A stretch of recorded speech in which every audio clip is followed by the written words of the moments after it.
Hola, hola, ¿me escuchó? No, creo que no. Sí, Buenos profe, días, sí lo profe. escuchamos. Sí, sí se escucha. Sí, profe. Es que tenía el micrófono que utiliza apagado, pero bueno, ya lo corregí. Ok, pues bueno, vamos a empezar la clase del día de hoy. Este, ¿Qué tenemos pendiente? Vamos a hacer quiz el día de hoy, creo que sí, ¿verdad? Uno del tema, ¿qué tema nos falta por hacer? Creo que el 5, ¿no? Sí, del 5. El 5. Ok, muy bien. Bueno, entonces, mientras tanto, vamos a seguir avanzando con el tema. Este, de la clase de lunes estábamos viendo todo el concepto de los segmentos, ¿no? Vimos los diferentes segmentos que se pueden crear, sobre todo cuando se crean objetos que requieren almacenamiento, ¿no? Vimos un ejemplo de una tabla que, en resumen, se crean segmentos dependiendo básicamente los índices que define. Por cada índice dijimos que hay un segmento. Hay un segmento principal por definición de la tabla. Y los objetos de tipo LOF, como son los objetos blob y club, generan un par de segmentos, ¿no? Un segmento donde se guardan los binarios y otro segmento que es el índice de esa columna. Entonces, son todos los posibles segmentos que se pueden crear, ¿no? Vimos también el concepto de en qué punto se generan esos segmentos. Podemos elegir entre una creación inmediata, que es justo cuando se crea la estructura, o si la dejamos hasta que se empiezan a insertar los datos con defer. ¿Ok? Entonces, hasta ahí llegaríamos con la parte de los segmentos. Después vimos también un poquito de los segmentos temporales, ¿se acuerdan? De el uso con las temporales, los índices, tablas temporales, cálculos que se hacen que requieren eh, también de ciertos espacio en disco para poder hacer cálculos de manera temporal, ¿no? Platicamos también de los segmentos hundo. Aquí vimos la importancia que tienen estos datos para ciertas funcionalidades como son el uso el uso en transacciones es muy importante, ¿no? Para hacer rollback. Comentamos también de esta parte. Para implementar las propiedades ACID, sobre todo para implementar niveles de aislamiento, ¿no? Las lecturas consistentes, también las comentamos. Y para una funcionalidad que vamos a ver un poco más adelante que se llama flashback, ¿no? ¿Qué más? Entonces, y me parece que llegamos hasta aquí, ¿no? Los datos hundo no son permanentes, son temporales, permanecen por un cierto tiempo. Eso significa que las extensiones que forman a un segmento hundo se pueden reutilizar. Eso nos hace entender o imaginarnos, ¿no? Que los segmentos hundo forman una especie las extensiones más bien que forman a un segmento hundo, forman una especie de anillo, o sea, otra vez una estructura circular por el hecho de que se reutilizan. Entonces, más o menos ocurre esto, ¿no? Cuando las transacciones empiezan a hacer cambios, ¿ok? A cada transacción se le asigna su segmento hundo, ¿ok? Y entonces empiezan a hacer cambios, por lo tanto empiezan los datos hundo, digamos la versión viejita, se empieza a respaldar en las extensiones o en la extensión que esté escribiendo una transacción. Si se necesita otra, pues se va generando otra nueva transacción como aquí. Nótese que varias transacciones pueden estar actuando sobre el mismo segmento, ¿ok? Cada una hace sus cambios y pueden estar compartiendo el mismo segmento, ¿ok? Múltiples transacciones pueden estar escribiendo en el mismo segmento hundo, cada una con sus respectivas extensiones. Entonces, conforme, digamos, este segmento tiene espacio, pues se va haciendo esto, ¿no? Se van reutilizando. En un momento dado, ¿no? La extensión se puede reutilizar. Si no hay más espacio, digamos, si no hay más extensiones libres, pues se crea una nueva extensión. ¿Ok? Entonces, básicamente esa es la idea. Aquí la pregunta sería, ¿hasta en qué momento vamos a mantener los datos hundo, ¿no? Este es algo que también nosotros podemos configurar. Podemos decir qué tanto tiempo esos datos hundo van a estar almacenados en disco. Entonces aquí, un poquito más adelante, vamos a ver qué criterios podemos tomar para decidir qué tanto tiempo dejamos los datos hundo en disco. ¿Ok? Bueno, entonces más adelante vamos a retomar a detalle esto, sobre todo en la parte de recovery, ¿no? Y bueno, hasta aquí alguna pregunta en cuanto hasta aquí sería la parte de las características de un segmento, ¿ok? De todos los tipos de segmentos que hay, cómo se crean, etcétera. ¿Dudas, preguntas hasta este momento? ¿Nada? No, profe.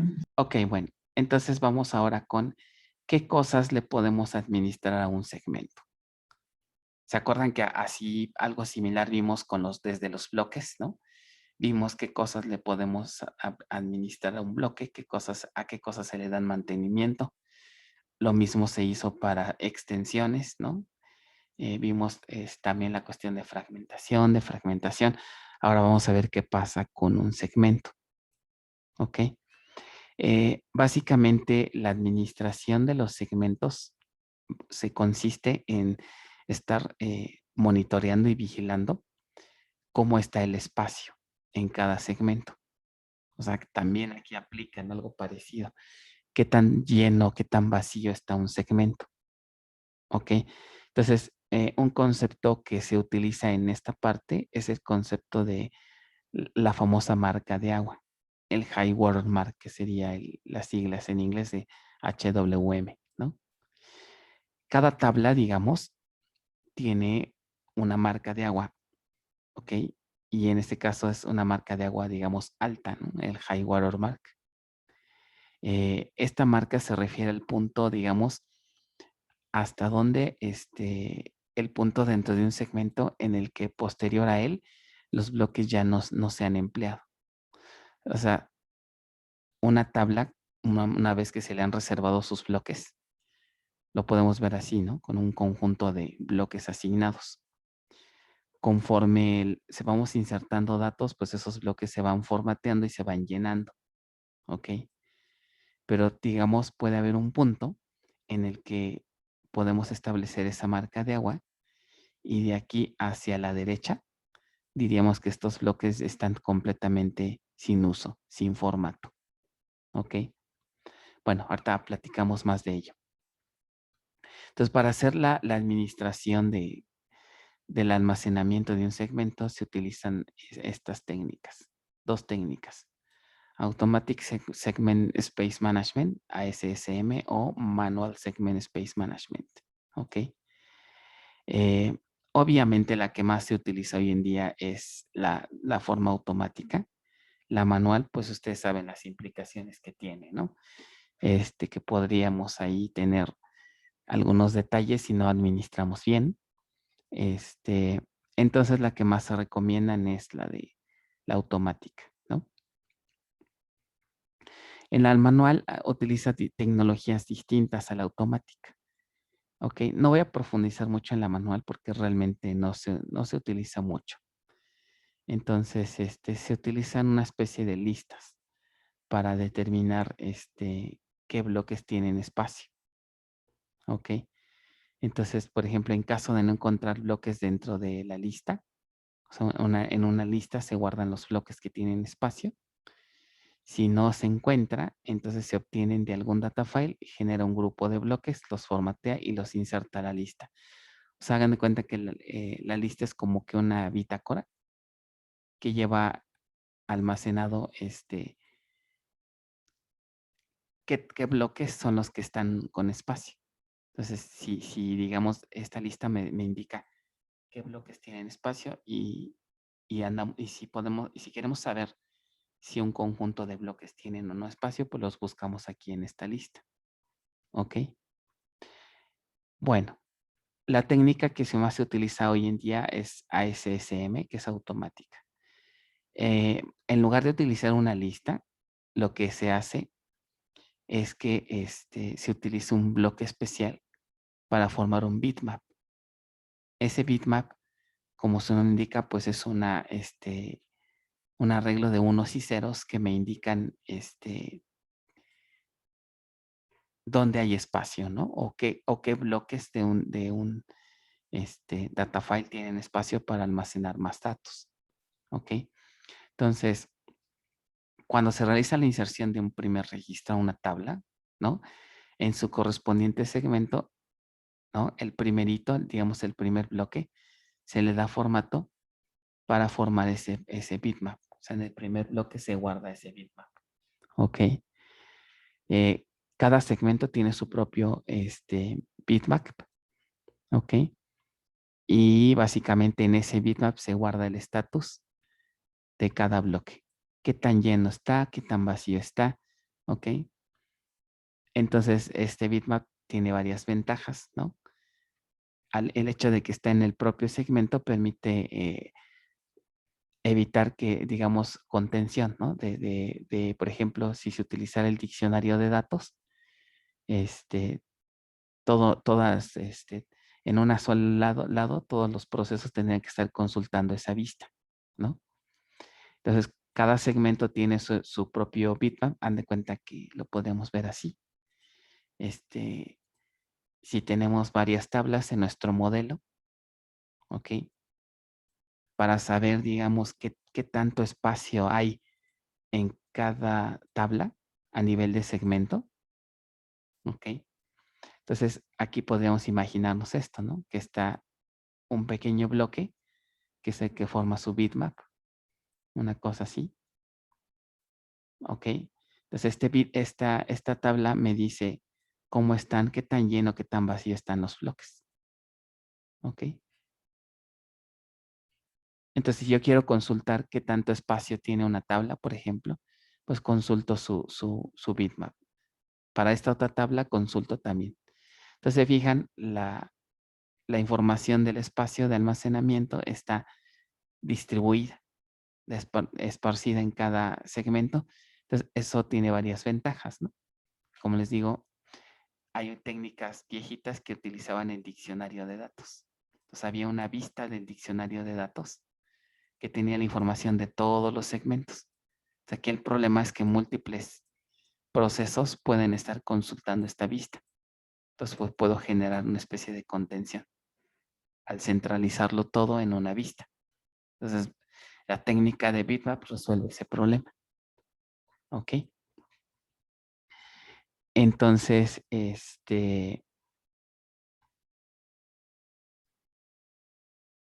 estos son, como les decía, los beneficios, ¿no? De utilizar esta técnica de bitmap, ¿no?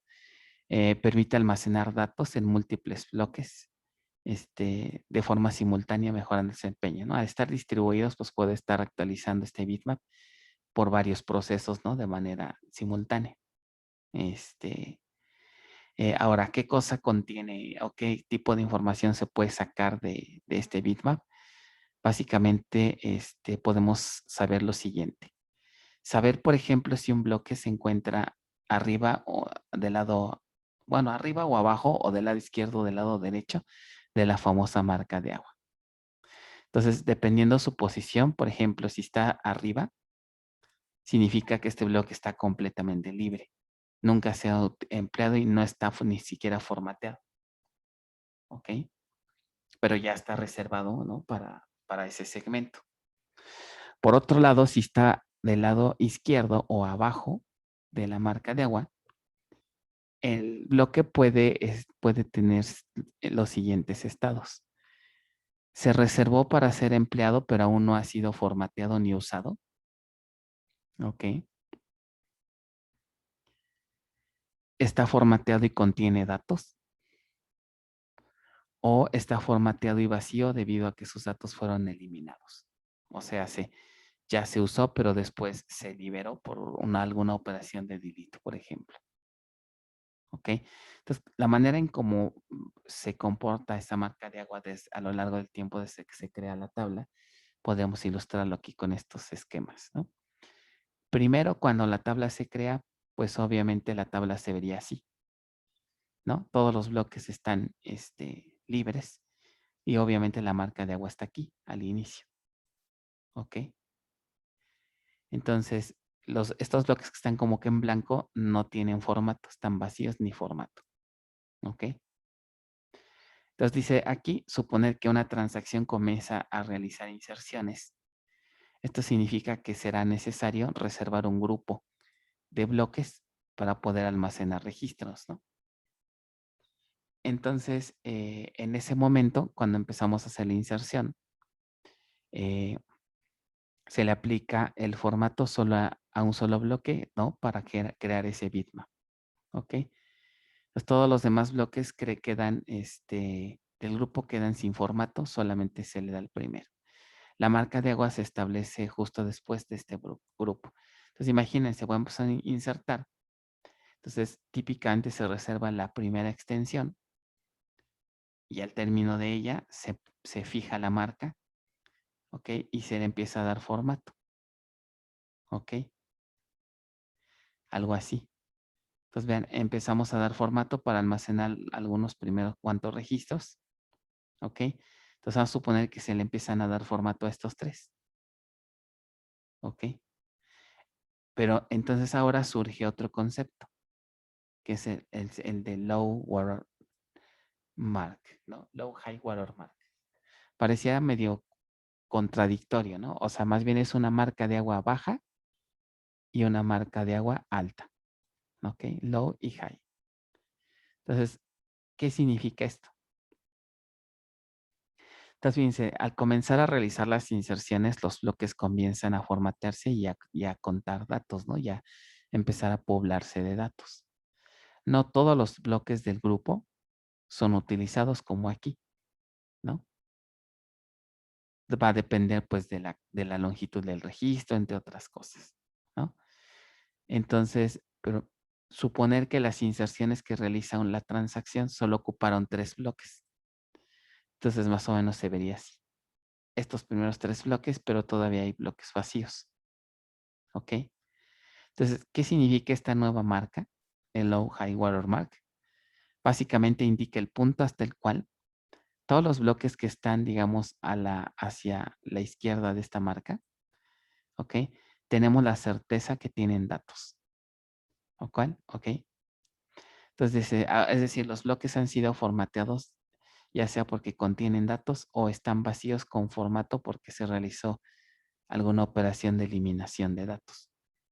O sea, ya fueron utilizados. ¿Ok? Entonces, los 3 siguientes bloques que están como que vacíos, ¿no? Fueron reservados en el bitmap, pero aún no se han ocupado. ¿Ok? Ahora, ¿qué pasa después? Sigue avanzando el tiempo y conforme seguimos haciendo cambios o haciendo inserciones, por ejemplo, se pueden seguir insertando datos y entonces los datos se pueden empezar a llenar, digamos, entre estas dos marcas. ¿Ok?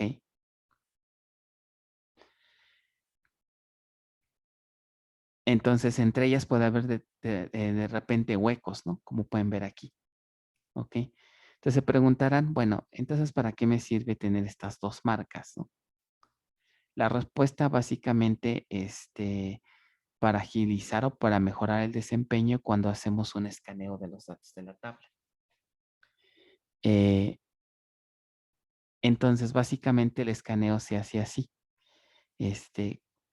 Creo que acá, no, aquí.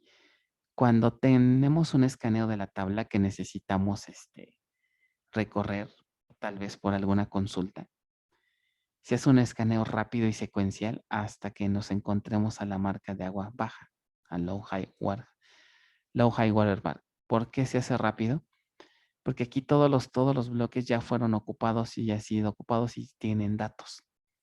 Entonces no tengo que estar preguntando si hay o no datos. ¿no? Todos los datos están hasta aquí, ¿ok? Ya de aquí en adelante, entre el low y el high, se hace un escaneo más lento, porque se tiene que estar preguntando, ¿no? Para cada bloque si tiene o no datos, ¿ok? Si no tiene datos, pues me lo salto, y si tiene, pues lo leo, ¿ok? Entonces eso me provoca, esas validaciones hace que el escaneo sea más lento. Entonces básicamente para eso es esta marca baja, ¿no? Para agilizar. Primero leo rápido, porque los bloques que están hasta este punto, tienen datos, ¿ok? Es decir, se requieren leer para poder ver qué contienen.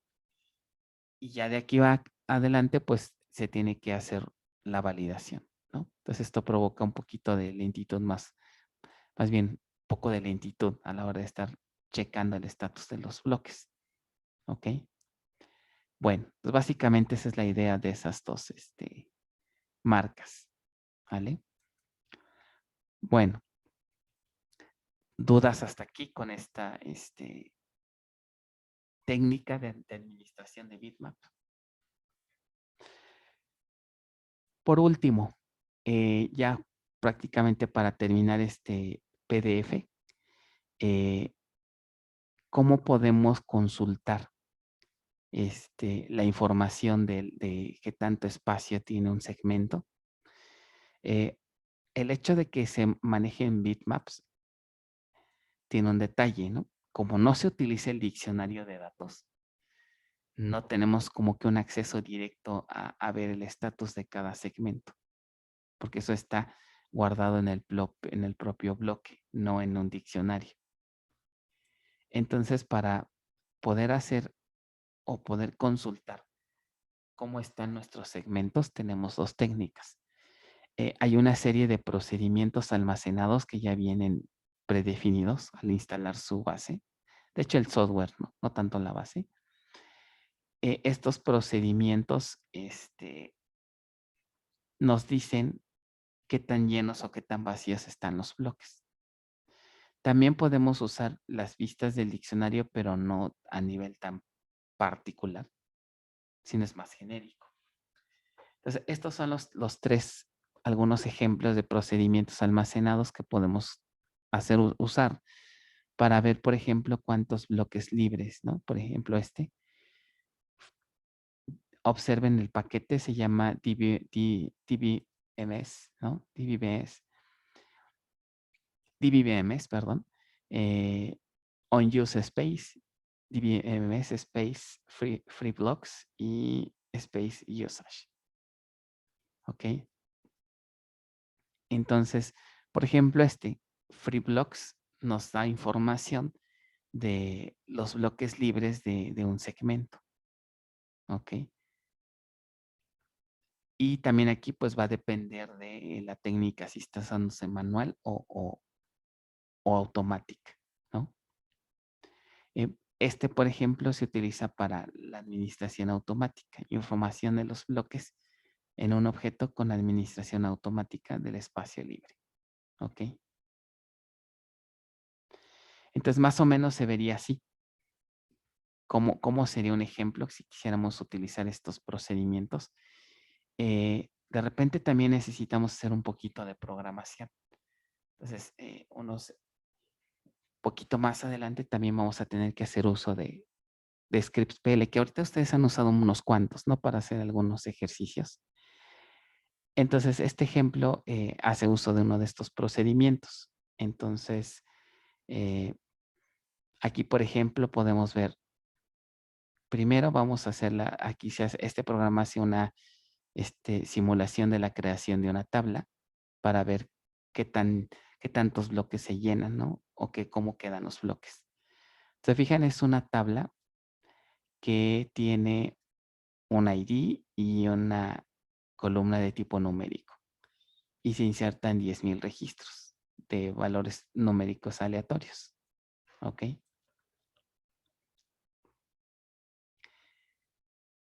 Entonces, ya que hacemos la inserción, ¿ok? Vean que aquí me estoy auxiliando de SQL dinámico, ¿ok? SQL dinámico es cuando escribimos las consultas, ¿no? Como cadena, ¿ok? Y después las ejecutamos con la instrucción execute immediate, ¿ok? Bueno, entonces, ya que tenemos los datos insertados ahora, podemos invocar el procedimiento.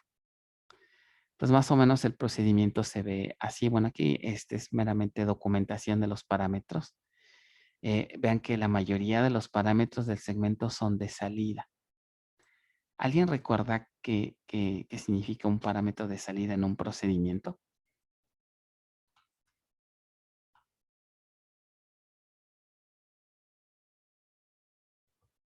¿No llegaron a ver en bases 1? Yo creo que sí, ¿no?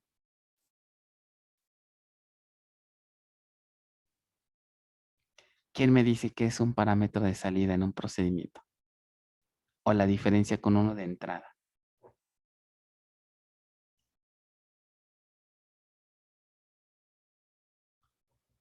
Ok, ¿nadie? Bueno que me dicen porque entonces vamos a dejar una tarea para que se acuerden de esa parte. Sería como devolver algún valor, son aquellos que salen del procedimiento devolviendo algún valor. Ajá, la analogía sería como, a lo mejor seguramente este concepto sí se acuerda, el paso de valores por referencia en cualquier lenguaje de programación. ¿Qué característica tiene un paso de valor por referencia? Pues que, por ejemplo, para alguna función es necesario que le pases el valor de ese parámetro para que dentro de la función haga algo, ¿no? Ajá, pero ¿qué peculiaridad tiene ese parámetro que le pasamos? ¿Qué es lo que hace la función con ese parámetro de salida? Los cambios que se hagan en ese parámetro se van a Ajá, mantener dentro de la función y fuera de ella. y fuera, exacto. O sea, si yo le hago, normalmente los parámetros que son por referencias, en realidad lo que le pasamos a la función o al método, lo que sea, son variables. ¿Por qué son variables? Porque le podemos modificar su valor. Entonces esos cambios a esa variable van a verse visibles tanto dentro de ese procedimiento como por fuera. Entonces esa característica nos hace implementar una especie de valores de retorno múltiples, ¿no? Entonces este procedimiento acepta varias parámetros de salida porque ahí es donde se va a actualizar el estatus de los bloques. Por ejemplo, aquí, vean, procedimiento me acepta como parámetros de entrada. Los de entrada, pues nada más son de lectura. Entonces aquí me acepta, por ejemplo, el dueño del segmento, el nombre del segmento y el tipo de segmento. Por ejemplo, si yo quiero saber para una cierta tabla, para la tabla que se llama números y que le pertenece al esquema Jorge o al usuario, quiero saber cómo están sus bloques. Entonces, estas variables una vez que se ejecute el procedimiento, me van a traer datos del bloque, del espacio. Por ejemplo, aquí están las descripciones, ¿no? El cuarto bloque, por ejemplo, total blocks, el número total de bloques existentes en el segmento, o sea, cuántos bloques tiene asignados o reservados hasta el momento, ¿no? Lo mismo, pero en bytes, ¿no? Entonces, casi todas las métricas vienen en bloques y en bytes. Otro, por ejemplo, sería número de bloques que no han sido empleados, o sea, que están reservados, pero que todavía no se han utilizado.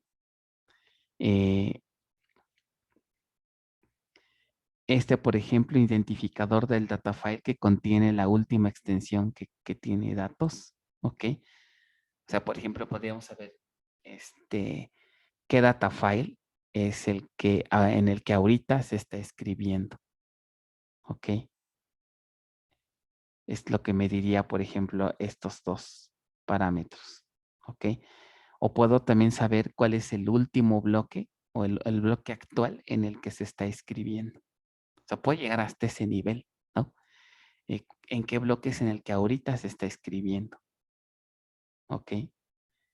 Y también que puedo saber el identificador del último bloque de datos que, pues, que contiene datos, nada más que es del primero y del último. ¿Ok?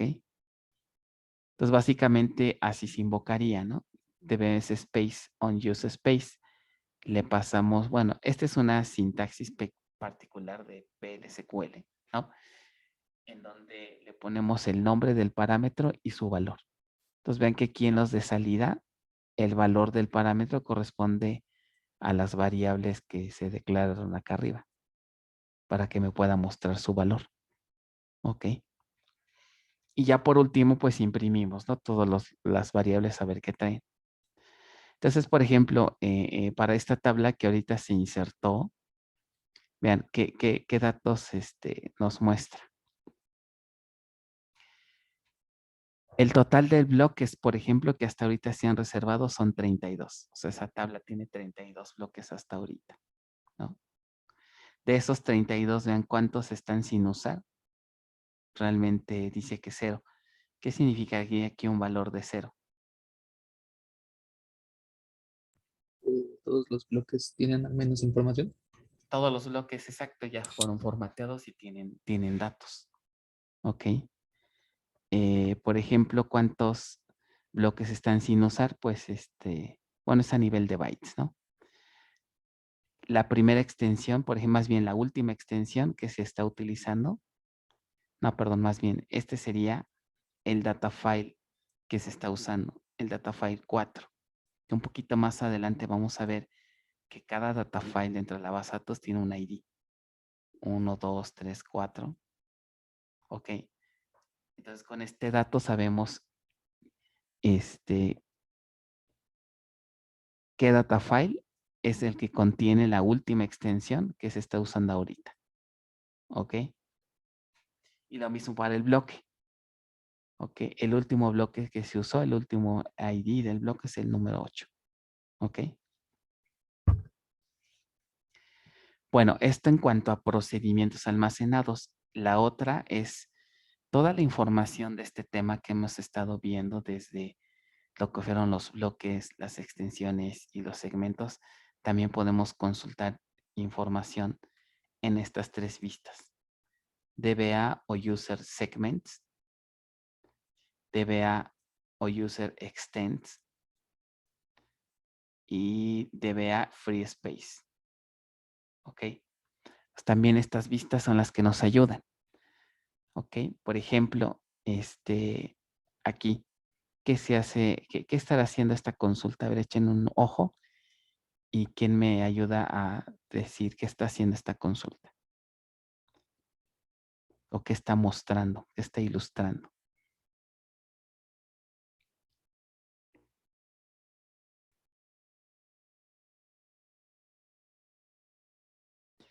Tiene segment name, table space name, bytes, blocks, ok, y extents.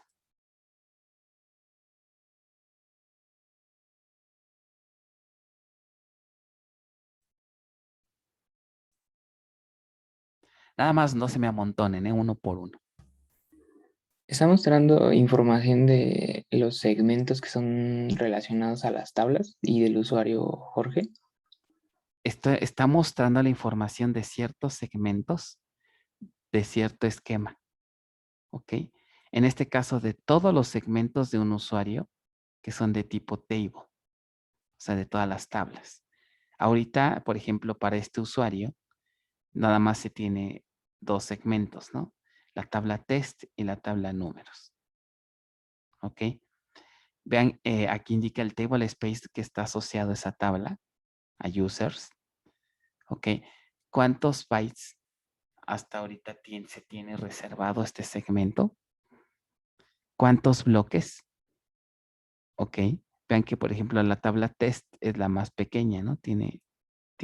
No tiene tantos bloques. ¿Ok? Y aquí indica cuántas extensiones tiene hasta el momento.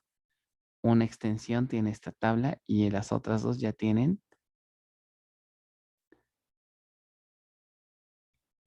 4 extensiones. Que si se fijan hay un factor, ¿no? Y si les preguntara cuántos bloques integran a una extensión con base a esta tabla, ¿qué me diría?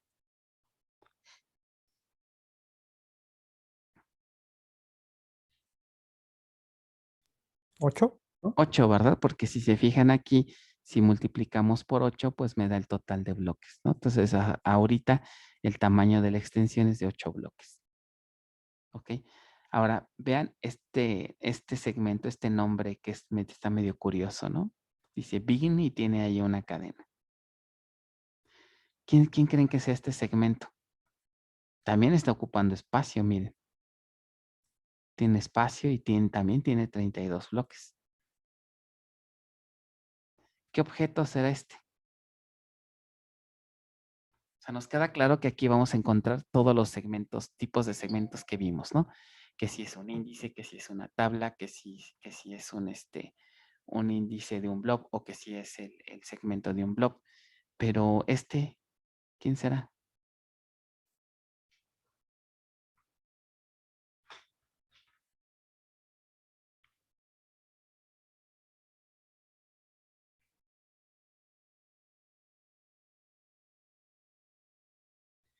Fíjense, bin se refiere a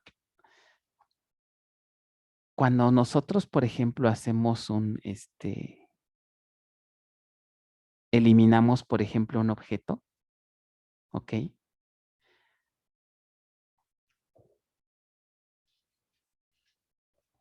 Cuando eliminamos un objeto, ¿no? Todavía, fíjense que el segmento todavía está aquí, reservado, ¿ok? Por ejemplo, cuando hacemos un drop o cuando eliminamos un objeto, no necesariamente los datos van a estar, liberados, ¿ok? Estos objetos se pueden liberar después. ¿Ok? Entonces, ahorita vamos a ver un poco más adelante que pues no necesariamente los objetos se liberan su espacio cuando los borramos. ¿Ok? Entonces, cuando eso ocurre, el segmento se queda todavía con su espacio reservado y ya hasta después se libera. Entonces, cuando eso ocurre, por ejemplo, la tabla ya se elimina, pero todavía el espacio sigue aquí. ¿Ok? Hasta después o cuando hagamos por ahí cierta instrucción, ya podemos quitar todos los datos de esa tabla. Entonces, básicamente, este registro corresponde a una tabla que fue eliminada, pero que todavía está aquí. Una analogía que vamos a ver más adelante sería como si fuera la papelera de reciclaje. Cuando se elimina, por ejemplo, una tabla, esa tabla en realidad lo que pasa es que se va a la papelera de reciclaje. ¿Qué significa eso? Que podríamos a través de instrucciones recuperar esa tabla. ¿Ok? Y lo único que hace el manejador en realidad es quitarla del diccionario de datos, pero y la pone en otro lado, en otra vista que digamos sería la famosa papelera. Y aquí es donde la renombra, le pone otro nombre, como que es una tabla ya eliminada y utiliza este prefijo, bin y una clave. Entonces, si de repente quisiéramos recuperarla, lo único que hace el manejador es regresarle su nombre original en lugar de bin y restaurarla en el diccionario. Pero sus datos, si se fijan, siguen intactos, siguen reservados. ¿Ok? Esto también vamos a verlo un poco más adelante. Entonces, básicamente, a esto se refiere esta cadena. En los ejercicios prácticos, en el ejercicio práctico, esta parte tiene, hay un ejemplo de ello. ¿Ok? Otra vista. Ahora vean que estamos utilizando extends. Aquí utilizamos segments y aquí extends. ¿Qué diferencia observan aquí? Básicamente entre estas dos consultas, aquí se muestra un registro por cada segmento. Entonces, extends lo que hace es un registro por cada ¿qué? Extensión. Extensión. Entonces, por ejemplo, aquí estoy consultando para la tabla números, vean, se muestra todas las extensiones que tiene. Y efectivamente, ¿no? Aquí dijimos que hay 4 extensiones. Por lo tanto, aquí tengo 4 registros. Entonces, se muestra el detalle, ¿no? De el tamaño de cada extensión. En estos ejemplos, vean que las extensiones son muy parejitas, tienen el mismo tamaño, pero puede llegar a ser variable. ¿Ok? Y las extensiones empiezan a numerarse por un consecutivo empezando en 0, 1, 2 y 3. ¿Ok? Entonces, ese es el consecutivo de las extensiones de esta tabla. Aquí diríamos, confirmamos que la tabla tiene 4 extensiones de la misma longitud y la tabla test solamente tiene una hasta ahorita, ¿no? Una extensión. Bueno, y pues, ¿qué creen? Ya terminamos esta parte. Ahora, hay algunas cosas que tenemos que platicar. Hasta aquí llegaría la segunda fiesta. ¿Ok? ¿Cuándo vamos a hacer fiesta? Próximo ¿El miércoles? miércoles. ¿Ok? Entonces vamos a abarcar hasta este punto. Miércoles. ¿Ok? Hasta este punto. ¿Ok? Entonces, para comprender bien esta parte del tema 6, aquí les habla de 3 ejercicios prácticos, pero déjenme lo reviso, qué tan pesados están, si no, igual lo reducimos a 2, pues para que puedan estar preparados para el examen del miércoles. Entonces, hasta este punto abarcaría el examen del miércoles, ¿ok? Entonces, lo haríamos la siguiente semana, ¿no? Y pues bueno, la sugerencia pues es que traten de jugar un poquito con los ejemplos que vienen aquí, más los ejercicios prácticos, ¿no? ¿Cómo van con los del tema 4? ¿Ya pudieron más o menos emparejarse o están atorados? ¿En qué estatus van? ¿Van avanzando? ¿Cómo van con esta parte de los del tema 4?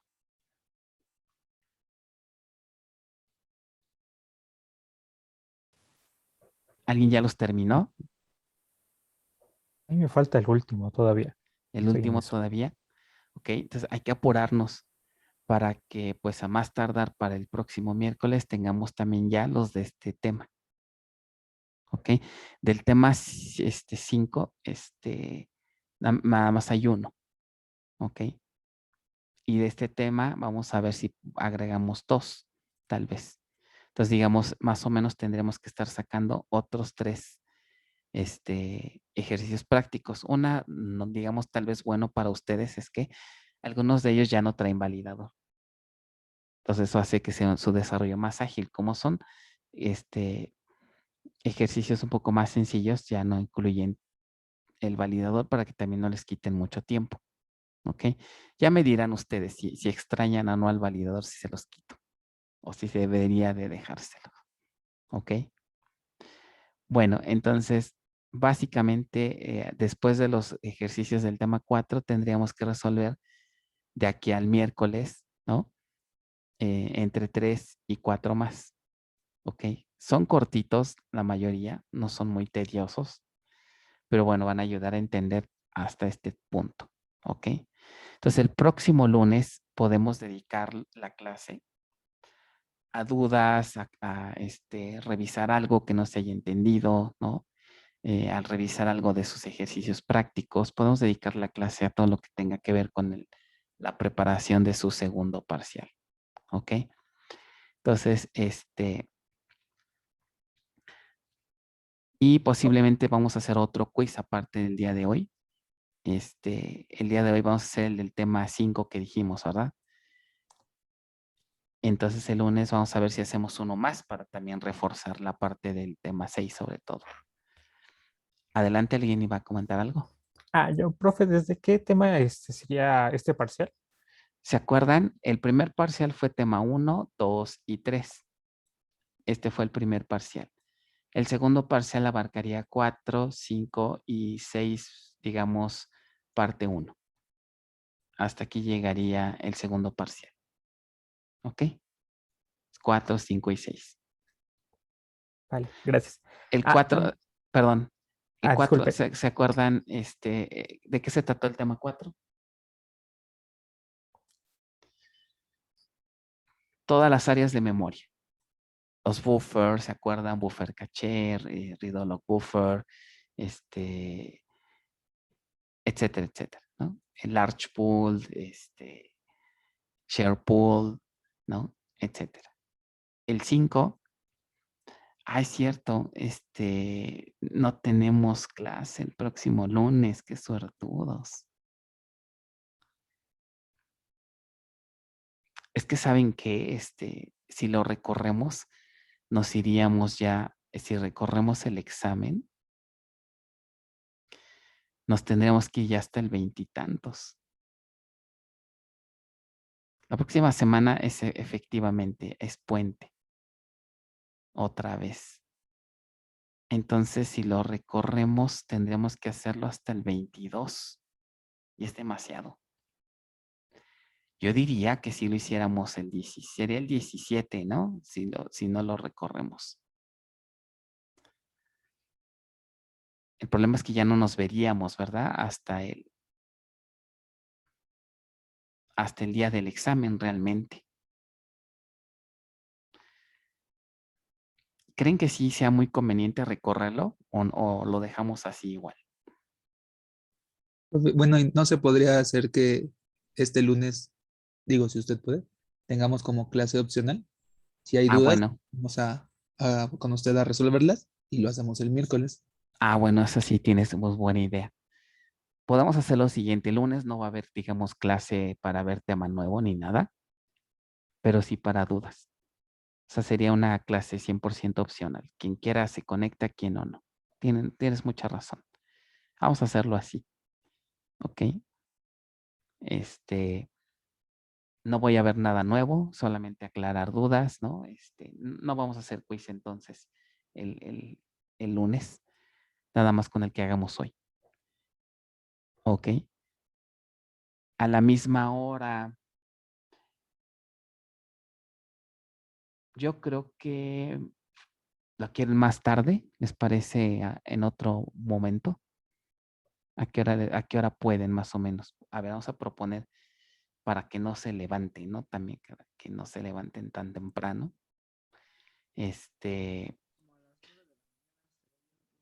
Casi no escuché a alguien que estaba hablando. Iván, creo que estoy es muy lejos. O no sé si es mi volumen. ¿Ustedes sí lo escuchaban con buen volumen? No, no lo escuchamos bien, profe. Muy lejos, ¿verdad? Ok. Pudiera ser, a ver. Dice, yo tengo un compromiso de 9 a 10 a.m. Ok. Por la tarde, ¿será factible? Podría ser el lunes. A ver, déjenme ver. El lunes pudiera ser a las...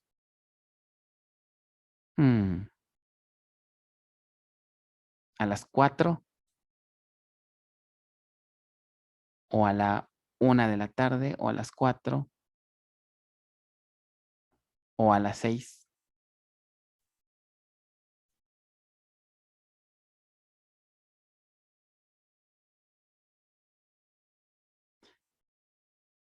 Yo digo que a la 1 está bien, profe. ¿A la 1 p.m. les parece bien? ¿Todos pueden a la 1 p.m.? Sí, profe. ¿Sí? Ok, parece que bien. Ok, entonces vamos a ponerlo a la 1 p.m. Me voy a poner aquí lo voy a poner aquí en el calendario porque me conozco y y capaz que se me olvida. Si ven que de plano no me conecto a algo, ustedes mándenme un mensaje, avísenme, ¿no? Pero de todas maneras lo voy a poner aquí. Le spameamos su correo. Sí, por favor, ustedes avísenme, dirán, oye, ¿qué te pasa? Conéctate que tenemos clase, ¿no? De todas maneras lo voy a apuntar, que sería que ¿lunes qué? Lunes 15. ¿Ok? Lunes 15, es más, ¿saben qué? Voy a hacer esto. A ver, déjenme abrir aquí el browser. Y es más, yo creo que les puedo hacer la invitación a ustedes. Voy a agregar una entrada aquí en el calendario. Pues para esto el calendario, ¿no? Bueno, lo hago al ratito, porque si no, ahorita de aquí a que lo configuro. Ahorita lo voy a anotar aquí en un papelito para que no se me olvide. Y les envío la invitación por si también se les olvida, que les llegue la invitación y ahí en su... Si ustedes utilizan algún calendario para sus eventos o no. O El así. del ordenador, profe. El de Google. ¿El de Google lo utilizan? Ok. Entonces vamos a poner una PM, una 3 tal vez. Clase de dudas. Programar en calendario. Ok, ya está. Me parece bien. Entonces vamos a hacerle así y ya el miércoles lo hacemos. Sí está bien porque si no, nos vamos a ir ya muy para allá y pues se nos va a complicar la cuestión con el último parcial. Entonces, obviamente voy a grabar la clase. Quien no pueda, bueno, después puede verla. Entonces, traten de estudiar lo más que puedan, prepararse para este segundo parcial y todas las dudas que salgan, pues tráiganlas justamente para el día lunes. ¿Ok? Bueno, entonces, si no tienen más dudas, pues vamos a continuar con la parte 2 del tema 6, que eso ya no viene en el segundo parcial, pero vamos a adelantar porque también ya los tiempos, ya el semestre empieza a quererse como que acabarse, ¿verdad? Entonces voy a continuar con el PDF de la parte 2. ¿Dudas antes de empezar con ello? Vamos a avanzar un poquito más y luego hacemos el quiz.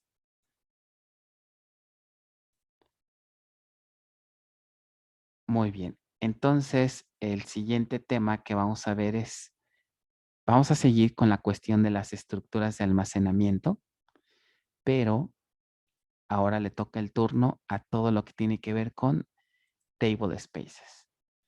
Entonces, fijan, hemos subido en la jerarquía, ¿no? Empezamos desde bloques, pasamos por extensiones, luego por segmentos, ¿no? Y ahora le toca el turno a los table spaces. ¿Ok? Repito, este tema ya no entra en el segundo parcial, ya es parte del tercero. ¿Ok? Bueno, hay mucho que platicar de los table spaces. ¿Ok? De entrada, también cómo lo vemos, cómo lo podemos definir, ¿no? Podemos definir un table space de diferentes perspectivas. ¿Ok? Es una unidad de almacenamiento lógico. ¿Por qué lógico? Porque, pues, es un concepto abstracto que no existe físicamente, ¿no? Y una manera de verlo es como un contenedor ¿de qué? De segmentos, pero como el concepto de segmentos se asocia a los objetos del modelo relacional, también podemos verlo como un contenedor de objetos, ¿no? Las tablas, no, los sinónimos, no. Las tablas, los índices, ¿no?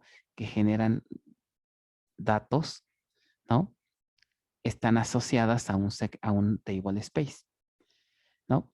Que de lo que vimos en clases pasadas, por ejemplo, cuando se crea una base de datos, ¿ok? A suponer que esta es nuestra base de datos, por ejemplo, su instancia 2, ¿ok? Define ciertos table spaces que son vitales para que esta base funcione correctamente. Ahorita vemos quiénes son. Uno de estos table space se le llama el table space por default. Por default. Que en el caso de sus instancias, ¿me recuerdan cómo se llama este table space? Users. Users, ¿ok? Users. Este table space, en su forma más simple, pues tiene un data file asignado. ¿Ok? Entonces, ¿qué pasa? Cuando se crea un usuario, ¿ok? este usuario cuando se crea, se le asigna un table space por default. Se le tiene que asignar, ¿por qué? Pues porque cuando este usuario empiece a crear sus objetos, debe de haber algún table space en el que van a vivir sus datos.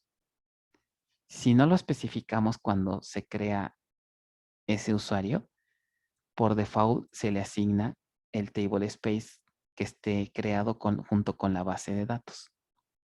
Entonces, cuando creamos un usuario en automático, los datos que genere se van a guardar en users, a menos que nosotros indiquemos otra cosa. ¿Ok? Entonces, el usuario tiene su table space por default. Si creamos una tabla, cuando este usuario, por ejemplo, empieza a crear sus tablas, aquí también podemos configurar el table space. Nuevamente, si no le decimos en dónde, entonces esta tabla donde se va a almacenar va a sacar el table space que tenga configurado el usuario y por lo tanto pues va a utilizar users.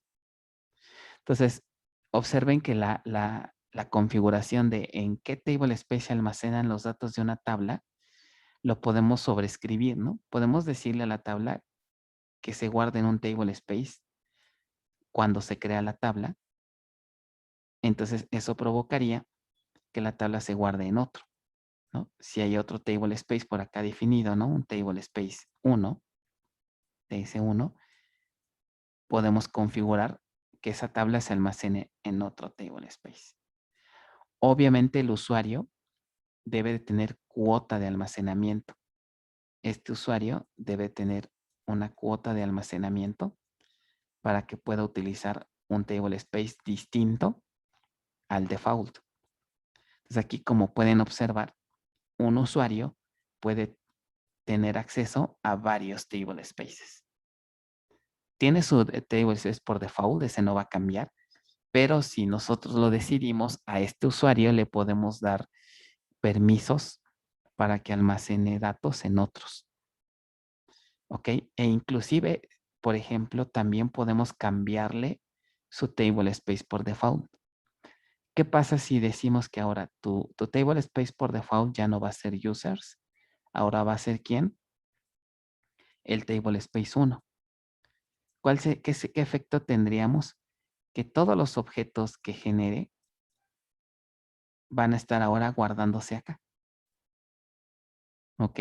Entonces, en bases de datos grandes, si este usuario en realidad no es un ser humano, ¿no? Sino ya es una aplicación, hay veces que las bases de datos se organizan en términos de las aplicaciones que soportan.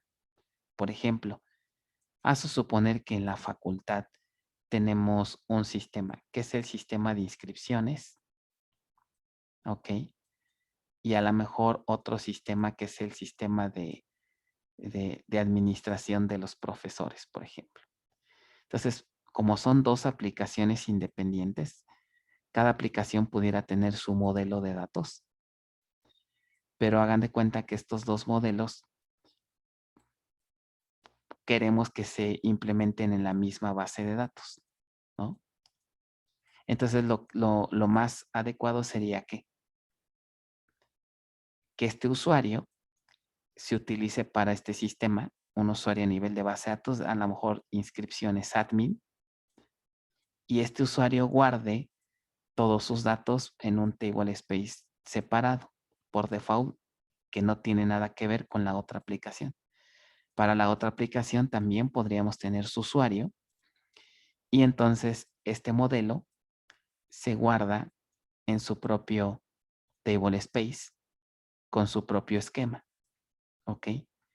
Esto es una buena práctica. ¿Por qué razón? Porque al tener los modelos separados de esta manera, inclusive a nivel físico y lógico, con table space separados, a su vez recuerden que estos table space pues, me apuntan a data files, ¿ok? Me apuntan a data files. El beneficio de tener todo esto separado es que la administración de la base de datos se puede hacer por aplicación de manera independiente. O sea, puedo tener, por ejemplo, un DBA que nada más se encargue de administrar esta parte y otro DBA que se encargue de administrar esta otra parte. ¿Ok? Entonces, la tarea de administrar una base de datos puede simplificarse si organizamos todo lo que está dentro de ella, separada por table space. Esto algunas veces le llegan a llamar también aplicaciones modulares, que están, digamos, separadas por módulos. ¿Ok? Y esto se utiliza hoy en día bastante. No sé si han oído hablar de una arquitectura que le llaman de microservicios. ¿Alguien ha oído hablar de ella? Sí, profe. ¿Qué es? ¿Quién me platica así muy brevemente? Tiene que ver en parte con esto.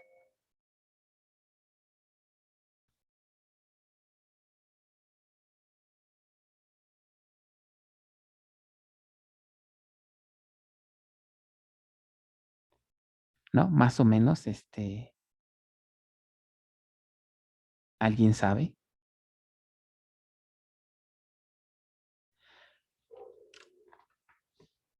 Ok, miren, la idea de los microservicios es a nivel muy básico. Digo, ahí es un mundo, es arquitectura, pero podemos resumirla para lo que estamos viendo así. Históricamente, las aplicaciones, sobre todo aplicaciones grandes, solían ser un monstruo, una cosa así. Una aplicación con un montón de componentes, mucho código, muchas clases, muchos elementos. Entonces, mantener esto resulta ser muy costoso. ¿Por qué? Las aplicaciones a lo largo del tiempo, pues, o los sistemas tienen versiones, ¿no? La versión 1, la versión 2, la versión 3 y así sucesivamente. Entre más grande y más componentes tenga esta aplicación, ¿qué creen que pase para cambiar de versión en versión?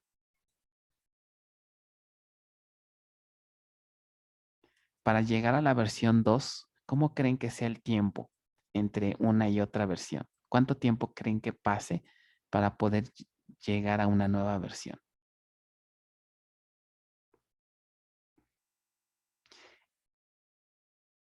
El tiempo que se requiere, por ejemplo, para sacar una nueva versión suele ser muy grande. Aquí a veces llegaba hasta tardarse a veces hasta más de un año. Entonces, imagínense, la versión 1 del sistema de inscripciones salió, no sé, en enero del 2019. Y la versión 2 salió hasta marzo del 2020. Esto es demasiado tiempo para lo que tarda una versión en salir.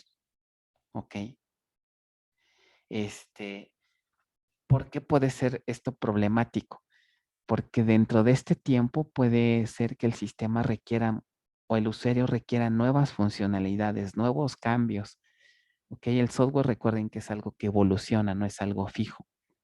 A lo largo de un año pueden generarse muchos cambios, muchos requerimientos e inclusive pudieran también haberse detectado fallas o errores en el software que pues deben de corregirse.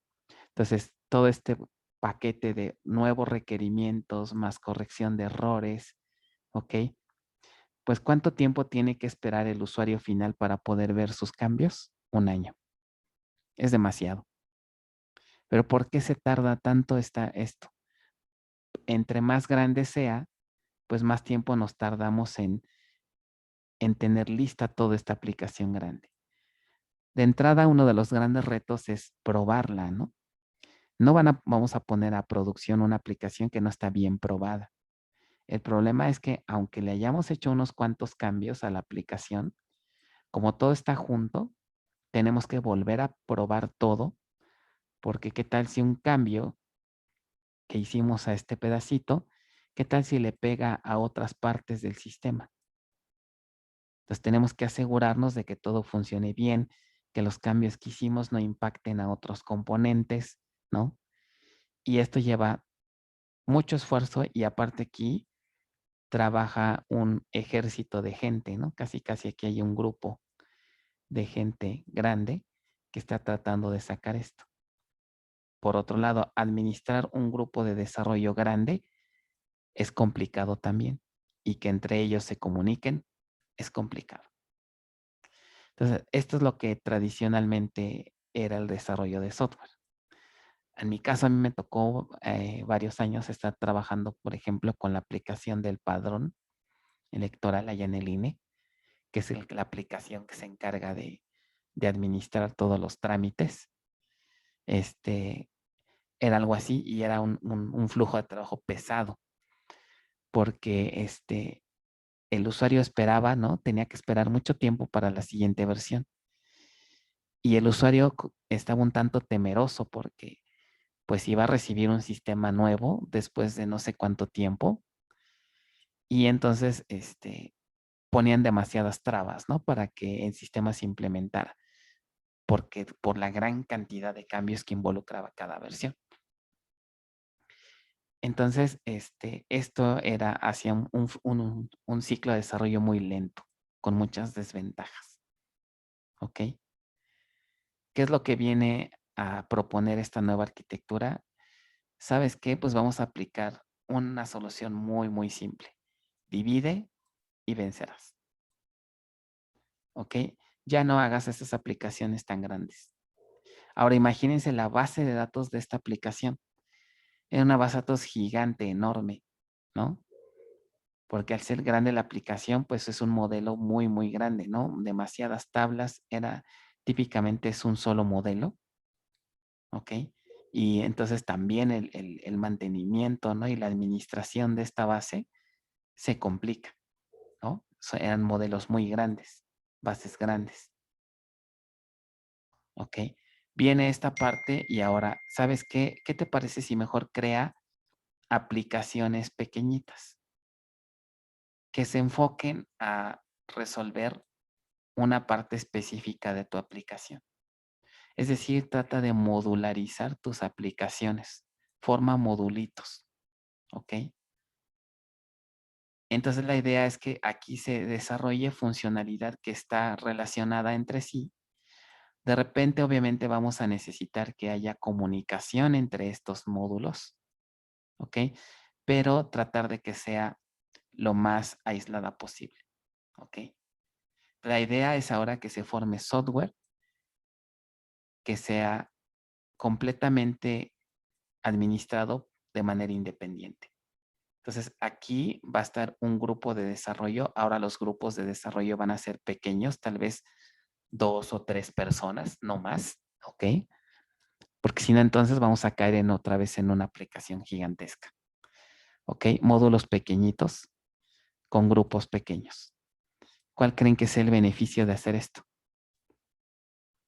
Tiene sus pros y sus contras, obviamente, pero ¿quién me dice qué beneficios le ven en hacer esta división?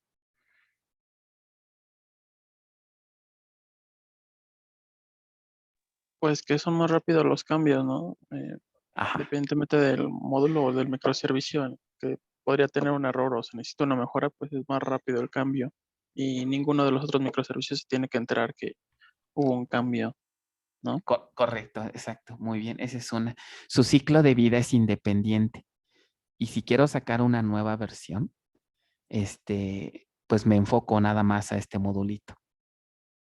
Obviamente hay que cuidar, ¿no? Que las nuevas versiones no impacte a otros módulos. Hay que tener cuidado en todo momento, pero sí es una cuestión más de desarrollo. El ciclo de vida se vuelve más rápido. Ya no voy a tardar una semana. No sé si han visto que productos, justamente hay algunas empresas que ya han empezado a sacar versiones bien seguido. No se diga en el caso de Oracle, es un ejemplo claro. Y muchas empresas están haciendo lo mismo. No sé si han visto que, por ejemplo, ahora la base de datos empieza a ver versiones casi una por año. ¿Ok? En el caso de Java también empieza a haber versiones también mucho más rápidas. Y esto es pues porque están adoptando estas ideas. Ahora se está empezando así a comportar el software. ¿Ok? Trae varios beneficios, pero también trae retos interesantes.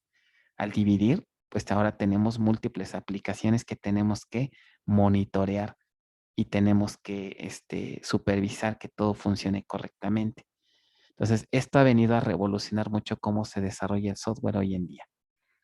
Hoy en día ya no nada más hablamos de programar así grandes rutinas, sino aparte de programar y diseñar estos modulitos, ahora también tenemos que entrarle a toda la cuestión de la infraestructura. ¿Dónde se va a guardar esto? Al estar dividido, toma mucho más relevancia todo lo que es cloud. La mayoría de estas arquitecturas están en una arquitectura de la nube. Es decir, hablamos de clúster, hablamos de servicios de empresas como Amazon, como a Microsoft, que ofrecen sus, Google también, que ofrecen sus servicios de cloud. ¿Ok? Entonces ahora esto se instala en sistemas cloud, ¿no? Y por otro lado, la parte del monitoreo. ¿Ok? También es algo importante. Hay herramientas muy interesantes para hacer monitoreo. Y también, por otro lado, la cuestión de las técnicas para hacer un desarrollo continuo, para hacer que este ciclo de desarrollo sea ágil y pueda generar versiones. Por ahí hay unos artículos interesantes de cómo, por ejemplo, Amazon está implementando esto. Y hay una parte interesante que ellos generan una gran cantidad de versiones impresionante. O sea, cada rato nueva versión y nueva versión y nueva versión de cada servicio. O sea, al día creo que no sé cuántas versiones generan de todos sus microservicios que tiene. Ok. Entonces ahora el desarrollo de software ya no nada más es, se programar en tal lenguaje y ya. No. Entre más le entren a esto, para ustedes va a ser mucho mejor ya ahora que pues ya están casi con un pie afuera de la facultad, ¿no? La mayoría de ustedes casi, ¿no? Diría. Entonces, si piensan dedicarse más o menos a estas áreas, software basados, este es un must para ustedes. Tienen ya que empezar a ver todo esto. Primero, desde el punto de vista de desarrollo, hay muchas áreas aquí en donde se pueden dedicar a hacer el desarrollo de esto o un poco más del lado de lo que le llaman DevOps, ¿no? A implementar todo el proceso para que este ciclo de desarrollo sea ágil. Desde que se desarrolla, se prueba, ¿ok? Se monitorea y se pone en producción. Y el ciclo se repite. ¿Ok? Entonces hay un montón de tecnologías y conceptos que hay que aprender aquí para implementar todo esto, ¿no? Bueno, ¿a qué viene todo este rollo? Mi pregunta es, ¿qué pasa con las bases de datos? Aquí pues es una sola. Pero ¿qué creen que pase ahora? ¿Qué le pasa a la base de datos cuando dividimos? Aquí es donde entra un reto importante. Si estamos dividiendo las aplicaciones para que realmente esto funcione así, ¿qué debería de hacer con la base de datos?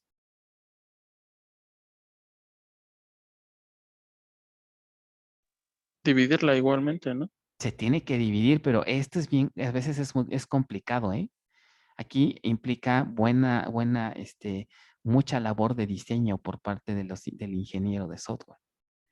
Ahora cada microservicio, lo ideal es que tenga su base de datos totalmente independiente, inclusive en servidores distintos. Entonces, de repente, si necesitamos comunicar servicios, se tienen que comunicar a través de sus propios mecanismos, a través de su propia API. Aquí normalmente los servicios se comunican a través de servicios tipo REST. ¿Han oído hablar de este tipo de web services? ¿Alguien? ¿No? Servicios tipo REST. Es un mecanismo que nos permite comunicar a microservicios. Esto ha auxiliado también de servicios de mensajería, ¿no? La comunicación vía mensajes también es algo que se está utilizando mucho. Entonces, estos dos temas, si se van a dedicar a esta área, ya es importante que empiecen a revisar. ¿Ok? Es lo que está ahorita usándose muchísimo en software. ¿Ok? Entonces, a través de de estas tecnologías es como conectamos o comunicamos a dos microservicios. Entonces, las bases de datos deberían de estar así. El problema es que es difícil, sobre todo cuando queremos hacer transacciones entre módulos, ahí se complica el asunto. ¿no? No me voy a meter más allá, pero bueno, aquí la idea entonces es, cuando tengamos una aplicación, hay que pensar en dividirla en como si fuera cada módulo un microservicio y que cada modulito tenga su base lo más independiente posible.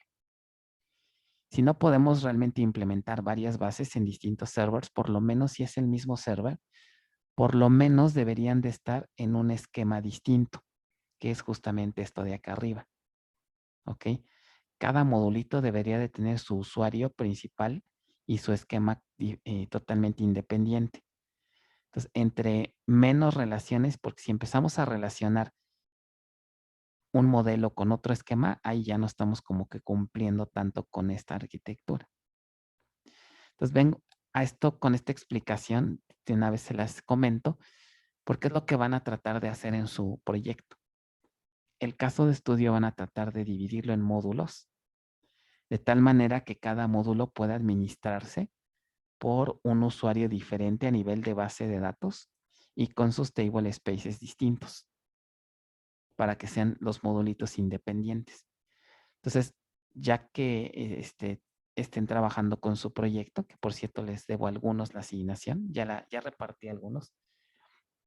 En esta misma semana ya les envío su asignación. Lo primero que tienen que hacer es piensen cómo podrían dividir un modelo. Aquí la estrategia para hacer sus módulos sería así. Primero trabajen con su modelo como si fuera uno solo. Eso les va a dar un modelo de datos pues central, uno solo, ¿no? Sus tablas están más o menos así. Pero con base a las reglas de negocio y a la naturaleza de su software, de su caso de estudio, van a tratar de detectar dónde más o menos puedo marcar una división. Obviamente va a haber, si la marcan, por ejemplo, aquí, y ustedes dicen, estas tablas pueden ser para el módulo 1 y estas para el módulo 2. La idea sería que identifiquen tablas que tienen relación entre ellas, que es como que una funcionalidad similar. Entonces las agrupan así. De repente pueden haber algunas referencias que queden entre módulos. Estas, después les platico cómo las podemos manejar, que en algunos casos se eliminan para que las bases sean completamente independientes, sacrificando tal vez un poco la integridad, ¿no? Porque al no tener referencia, pues pueden perder la integridad, ¿no? Pero entonces es como todo, no podemos tener todo en la vida. O sacrificas un poco de integridad para tener distribución o sacrificas un poco de distribución si le quieres dar más peso a la integridad. Entonces la idea sería que dividan sus módulos de la forma más independientemente posible. Para efectos aquí del tema nos vamos a ir más por darle el peso a la integridad. O sea, vamos a depender ligeramente de un modelo con otro, de un módulo con otro, pero vamos a tratar que esas dependencias sean las mínimas, ¿ok? Que sean las menos foráneas. Típicamente en otros semestres me ha tocado ver que el número de foráneas que quedan dependientes entre sus módulos es tal vez una o dos llaves foráneas nada más, no más. Tal vez si quieren 3, pero lo menos que se pueda. Unas cuantas nada más. ¿Ok? Entonces, esa es la idea un poquito del proyecto y entonces viene a lo que sería la idea de los table spaces, ¿no? Ya en una base productiva normalmente se hace este tipo de arquitecturas. ¿Ok? Bueno, ¿de esto alguna duda, pregunta? Entonces, ese es un uso importante o un uso muy práctico del concepto de table space. ¿Ok? Me permite modularizar, es como si tuviéramos muchas basecitas, ¿ok? Encapsuladas en la misma instancia y cada una de ellas administrada de forma diferente, ¿ok? Hay una arquitectura que tiene el Oracle que se llama la arquitectura multitenant, que por ejemplo los que están en distribuidas, ahí sí la revisamos. Ok, aquí no por la cantidad de temas que hay que revisar, pero justamente esa arquitectura multitenant me implementa esa arquitectura, que en una misma instancia pueda tener bases distintas, ok, en la misma instancia las pueda administrar. Entonces, por ejemplo, en esa arquitectura, ahí sí podrían implementar, por ejemplo, en cada una de estas que le llaman PDBs, que son Pluggable Databases, aquí podrían implementar un microservicio, por ejemplo, tal vez. ¿Ok? Una cosa así. Y aquí sí ya la división es totalmente, ¿no? Es 100% dividido. A veces esto es muy drástico porque el desarrollo para hacer que estas interactúen se puede complicar un poco. ¿Ok? Pero digamos, sería una forma ya totalmente distribuida de hacer un software así.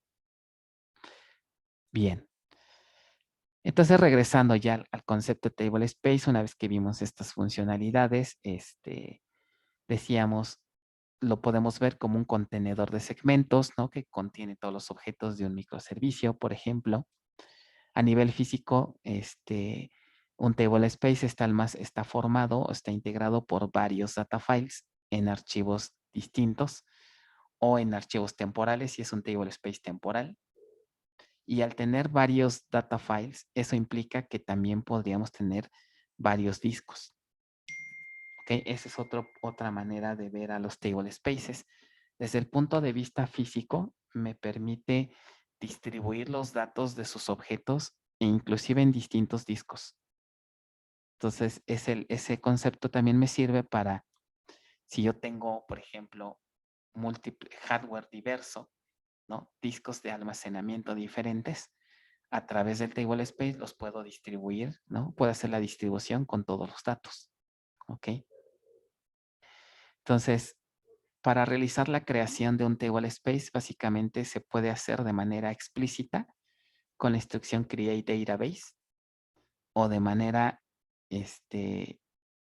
implícita con la instrucción alter o create database. ¿Ok? La instrucción create table space se puede utilizar para crear, ¿se acuerdan los 3 tipos que vimos en el pasado, en el PDF anterior? Que pueden ser user segments o temporary segments o undo segments. Entonces, hay el equivalente para crear esos segmentos. Hay una instrucción para crear su correspondiente table space. ¿Ok? Que es create temporary table space o create undo table space. Esto es de manera explícita, de manera implícita cuando creamos la base. No sé si recuerdan que en la base definimos varios table spaces, pero nunca escribimos la instrucción create table space. ¿Ok? Por la naturaleza de la base de la instrucción create database, pues incluye implícitamente la creación de sus table spaces. ¿Ok? Entonces, cuando ustedes crearon su base, su instancia 2, en realidad lo que crearon fue esto. Estos son los table spaces que típicamente tiene una base de datos, en este caso la base de datos Oracle, define estos table spaces. ¿Cuál es, digamos, el vital para que, o los table spaces para que la base opere? System y sysout. Sin ellos la base no puede funcionar. Son vitales. ¿Ok? Estos son muy convenientes que existan, pero no son del todo obligatorios. Si no existieran estos temporales, tendríamos que hacer uso de este table space. Pero eso sería una muy mala práctica, porque todo lo estamos concentrando en un mismo table space e inclusive tal vez en un mismo disco, y eso va a provocar un desempeño muy pobre de nuestra base. Tenemos que dividir la funcionalidad en varios table spaces. ¿Ok? Entonces, por lo menos debe contar con estos 2. ¿Ok? Pero lo recomendable son estos 5. Un table space temporal, un table space undo y un table space opcionales que digamos son ya con base a la naturaleza de las aplicaciones. Table space por usuario o por aplicación, por ejemplo. ¿Ok? Entonces, en su proyecto final ustedes van a hacer el diseño de una de las preguntas que siempre les hago. ¿Cuántos table space decidieron crear y los tienen que justificar por qué decidieron hacer esos table spaces, ¿no? Muy bien. Entonces, tipos de table spaces. Entonces, ¿hasta aquí alguna pregunta? Sí. ¿Cuáles son los privilegios que se le tienen que otorgar? Los privilegios que le tienes que otorgar a un usuario para que haga uso de un table space. Ah, no, para que pueda crear o editarlos. Ah, ok, para poder crear o administrar un table space, tienes que tener el privilegio de BA. Ok, es decir, por default solamente el usuario sys es quien puede, o system también, es el que puede hacer cualquier cosa con un table space. Ok, un usuario, digamos, normalito como los que hemos creado, no puede por default. O sea, tiene que tener el privilegio de create table space. Y por default solamente lo tiene sys y system. Ok. Ok. Sí. Así como se acuerdan que hay un privilegio create table, ¿no? Hay uno que se llama create table space. Solamente por default sys lo tiene. Ok. Entonces, ¿alguna duda, alguna otra pregunta de esto de los table spaces? Ok. La verdad es que podemos clasificar a los table spaces desde diferentes perspectivas, ¿no? Entonces vamos a ver de qué manera, de todas estas maneras de clasificar a un table space. La primera que veríamos sería tipos de table space. Primero los podemos clasificar por table space permanentes y table space temporales. ¿Ok? ¿Cuál es la diferencia? Table space permanentes, pues sus datos se consideran fijos. Una vez que se guardan, ahí se quedan. No se sobrescriben nunca. A diferencia de un table space temporal, ¿no? Sus datos permanecen, pero de manera temporal. ¿Ok? Por un cierto periodo, y una vez que ese periodo expira, estos datos desaparecen. Estos no, estos son permanentes una vez que se insertan y ahí ya se quedan, no hay una fecha de vencimiento, por ejemplo. ¿Ok? Entonces, básicamente, esa es una primera clasificación. Los permanentes es donde se guardan generalmente los datos de las tablas, de los índices. ¿Ok? Y ya quedan de manera ahí, sus datos no se sobrescriben a menos de que el dueño lo haga, ¿no? Se quedan ahí. Ejemplos de table space permanentes, pues es el propio table space system, que es el vital para que opere la base de datos, porque ahí es donde está el diccionario, ahí es donde está toda la información de vistas y tablas para que la base pueda ser administrada, ¿no? Ahí es donde se guarda, digamos, todo el código que generemos, ¿no? El código PL, entre otras cosas. Sysaux es también importante porque es, digamos, como que un esquema, perdón, un table space auxiliar al table space system. Básicamente es auxiliar porque ahí se guardan en este table space los datos de los componentes. ¿Se acuerdan que al inicio del semestre dijimos que una base de datos viene acompañada de muchos componentes? ¿Ok? Estos componentes pueden requerir espacio de almacenamiento. Entonces, Sysaux se utiliza para, justamente por eso se llama así, para auxiliar a estos componentes y quitarle un poco de carga al table space de system. ¿Ok? Un table space, pues ya platicamos cuál es la idea de los datos UNDO, ¿no? Este table space, pues me ofrece un data file en donde se puedan guardar los datos UNDO. Aquí, típicamente se crea uno nada más, ¿no? Podemos crear varios table space tipo UNDO, pero en realidad no se necesita. Con uno es suficiente. Los table space temporales, pues es el que nos ofrece el mecanismo para guardar datos de forma temporal, ¿no? Que es lo que comentamos en el, en el tema anterior. ¿Ok? Muy bien. Entonces, yo creo que ya vamos a dejarle casi hasta aquí. Ya casi es hora del quiz. Nada más mencionar, por ejemplo, aquí, dependiendo el tipo de table space, es la manera en las opciones que tenemos disponible y la forma en cómo se administran sus datos. ¿Ok? Por ejemplo, algunos datos interesantes de las características que tiene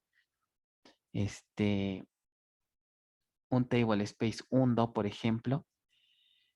La administración de este tipo de table space siempre es automática. Realmente, como los datos undos los ocupa el mismo manejador, nosotros no hacemos la administración de este table space. Se hace automático. ¿Ok? La propia instancia define, ¿no? Cómo administrar este tipo de table space. Nosotros tal vez nada más los creamos y ya, pero quien se encarga de su administración ya es la instancia. ¿Ok?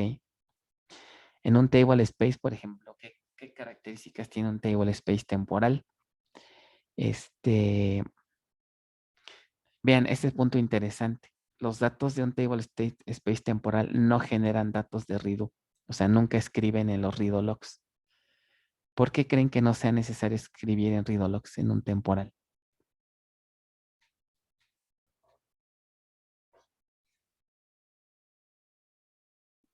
Porque si se pierde, ¿no sería necesario hacer un recovery ya que son temporales? Exacto. Esa es la razón, realmente. No requieren hacer recovery porque son temporales. ¿Ok? La administración de sus extensiones siempre son local y manage, que vamos a ver un poquito más adelante qué significa eso de administrar de forma local un table space. Ahorita lo entenderíamos como la forma automática. ¿Ok? Y fíjense, aquí las extensiones de los table space temporales siempre son fijas del mismo tamaño. No son variables. ¿Ok? Muy bien. Igual también por default se requiere un table space temporal para toda la base. Con uno es suficiente, pero se pudieran crear más, ¿no? Si de repente tenemos una base que hace bastantes cosas en memoria, no sé, muchos algoritmos, tal vez pudiéramos, y si detectamos que se está usando demasiados segmentos de un table space temporal, pudiéramos agregar otro para distribuir, ¿no? La carga de trabajo que se hace en los temporales. A cada usuario hacía, al igual que al igual que un table space por default, a cada usuario se le asigna un table space temporal. ¿Ok? Todos los usuarios se les asigna un table space temporal que normalmente es el mismo para todos, ¿no? Que nada más tenemos uno típicamente. ¿Ok? Entonces, por ejemplo, si quisiéramos saber cuánto, para determinar los datos de qué table space estamos usando, podríamos hacer esta instrucción, ¿no? Aquí me dice qué table space es el que estamos usando y que se está usando ahorita, ¿no? Sobre todo si tuviéramos varios. Bueno. Y esta otra podríamos ver el espacio, ¿no? Que tiene el table space temporal. Lo podemos cambiar si queremos, ¿no? Podemos cambiar el table space por default a otro. ¿Ok? Y así. Bueno, pues vamos a dejarle hasta aquí. Ya la siguiente clase comienza, cuando sea la siguiente clase, empezamos a ver los modos. Entonces hay un montón de manera de clasificarlos, que si por el tipo, que si por el tipo de archivo que contienen, que si son read only, que si están cifrados, etcétera, ¿no? Hay un montón de cosas que le podemos aplicar a un table space. Bueno. ¿Preguntas, alguna duda hasta ahorita antes de pasar a lo del quiz? Profe, Adelante.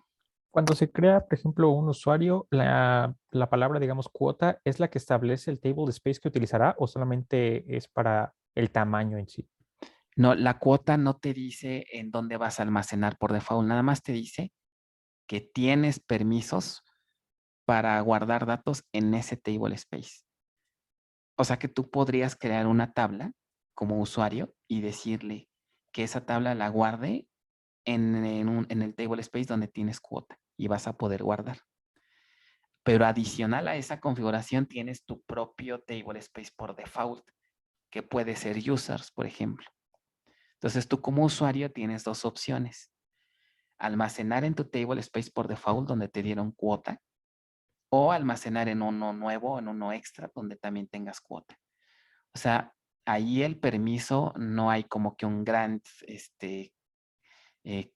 access table space o algo así. sino más bien quien te da el permiso para escribir en el table space que tú quieras es la cuota, ¿no? Si tienes cuota, ya puedes. ¿Ok? No hay, digamos, una instrucción, no hay un grant, algo para que te permita acceder a un table space. O sea, básicamente con la cuota es condición suficiente. ¿Sí? Ah, ok. Sí, vale, gracias. Ok. ¿Alguna otra? Sí, o sea, lo que comentó mi compañero, cuando asignamos la cuota, ¿se pueden poner una lista de table space o solamente podemos poner uno? Cuando se crea el usuario, normalmente es 1. O sea, si lo quieres hacer al mismo tiempo que se crea el usuario, es 1. Pero ya después puedes poner alter user y ahí le das cuota en varios. Si quieres darle a varios, puedes hacerlo vía alter user. Ok. Ok. ¿Alguna otra duda que tengan? Ok. Entonces voy a proceder a habilitarles el quiz. Entonces es tema 5 dijimos, ¿verdad? El 4 ya lo hicimos. Vamos con el 5. Clásico. Es un test. Seleccionamos al grupo. BDA. Este sería quiz, tema 5. Si de repente, si han podido ver el feedback, si han podido revisar sus respuestas correctas, donde se equivocaron y demás. Si les ha servido para reafirmar sus conceptos o no. O de plano, Sí, ustedes, profe. ustedes Sí, díganme profesor. si no las ven útiles, las quito, ¿no? Aquí el chiste es de que realmente les sirva. A lo mejor ya para otros semestres, ¿no? A lo mejor ya no les toca a ustedes, pero cualquier cosa que ustedes vean con los quizzes, avísenme. Por ahí también, si no están de acuerdo en alguna pregunta, ya algunos me han mandado, oye, que igual y me equivoco, ¿no? En alguna respuesta. Si ven que no es congruente para ustedes, si no está bien, de acuerdo a lo que hemos visto en clase, ustedes díganme y y lo podemos revisarlo, ¿no? Si algo no se entendió, si algo creen que está mal, lo podemos checar. Pues la estoy asignando, ¿qué pasa? Se está tardando esto, normalmente no se tarda.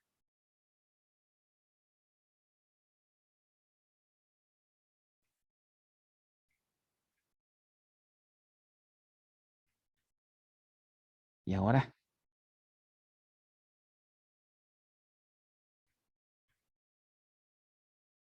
Hmm.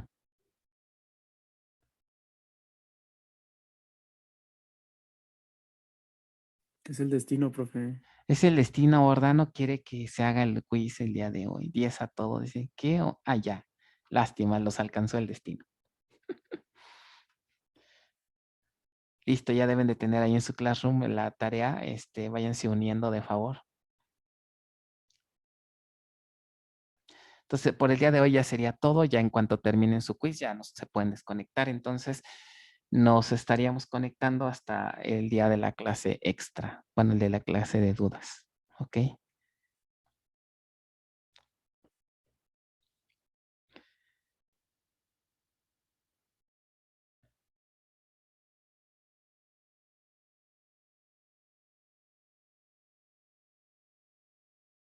Ok, entonces, para su estudio también pues revisen los quizzes de los temas pasados, ¿no? Los tienen ahí en Classroom, los pueden ver sus respuestas. También de ahí pueden estudiar, ¿no? Vuelvan a responderlo tal vez para que quede claro en qué se equivocaron, ¿no? Eso también les va a ayudar para el parcial. Ok, ya van 20, estamos 25 en pues ya hay como que muchas bajas, ¿no? Yo recuerdo que al inicio del semestre éramos 40. ¿Qué les pasó a sus compañeros?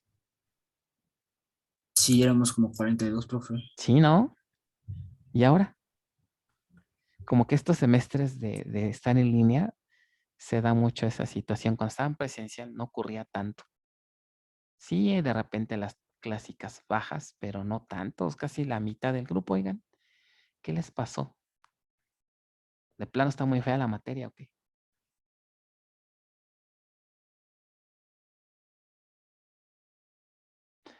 Ok, listo, ya están los 25, entonces voy a empezarla. Nos vemos el lunes en la clase, entonces, en la clase de dudas, ¿vale? Bueno, échenle ganas, ¿eh?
Muy bien, chicos, ya prácticamente acabaron todos.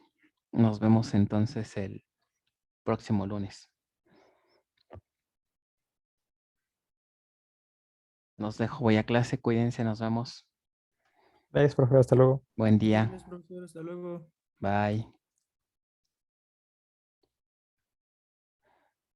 Bye, buen día.